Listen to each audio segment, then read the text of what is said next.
Okay, so let's get started. Now, some of us here are experienced investors and have invested in apartment syndications before. But for someone that doesn't have any experience in the apartment syndication space, Hua, can you share with us what is a syndication specifically to apartments?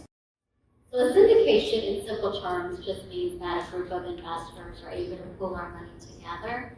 And so if you're driving by, you see these large apartment communities, 20 to $70 million. Mm-hmm. One individual, it's very challenging for us to have that wealth in order to accumulate one. But the average Joe can have, if you at least have 50 to 75,000 liquid, we can pool our money together and buy these larger assets. And like when we're talking about, the scalability and the economies of scale, then you can buy these larger communities and compete against institutions. And a lot of these apartment communities, believe it or not, are owned by people just like us. Awesome. Sounds like ETF in stocks, right? Where an ETF can have 100 companies within the fund. So apartment syndication, some of them has how many units? 300, 250 units. Ranges, more.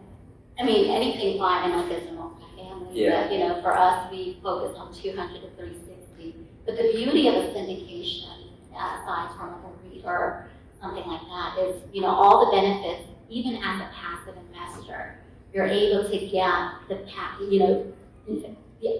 the opportunities to be an owner, Mm-hmm. and you get the passed down benefits. So when we talk about cash flow, appreciation, the big one that differentiates it is the tax advantage. Mm-hmm. And especially for high income earners, and us being practice owners ourselves, that was the biggest one Mm-hmm. that set this asset class apart. Mm-hmm. And then of course, like you said, it's truly passive, but you get a lot of benefits of true ownership. You and Jaime only practice about 1 day a month now? 2 days a month. 2 days a month? I'm actually in the office more. I practice 1 day a week. Okay. So she makes you work more.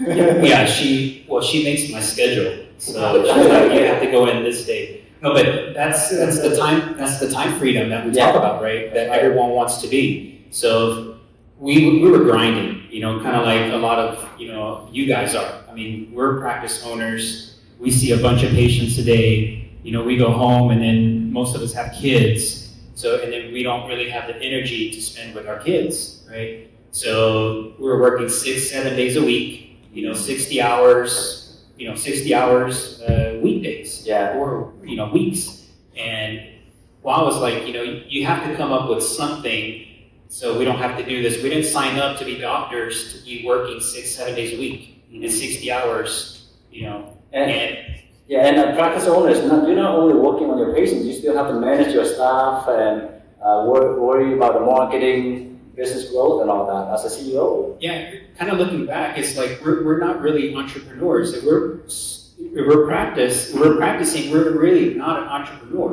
An entrepreneur is working on their office. They're not really working in their office, right? So now we're entrepreneurs, right? We're working on our office, not so much in our office. So that's the beauty of apartment investing and investing in real estate per se, because you get that passive income. Yes. Pretty much the mailbox money. Yes. That we talk about. And when you achieve a level of passive income, then you don't have to work as hard or 5 days a week. That's when you have more time to focus on other investments, right? If not, if we work 5 days a week, 8 to 5, after work we have to spend the time with our family and our wives. If not, we get divorced.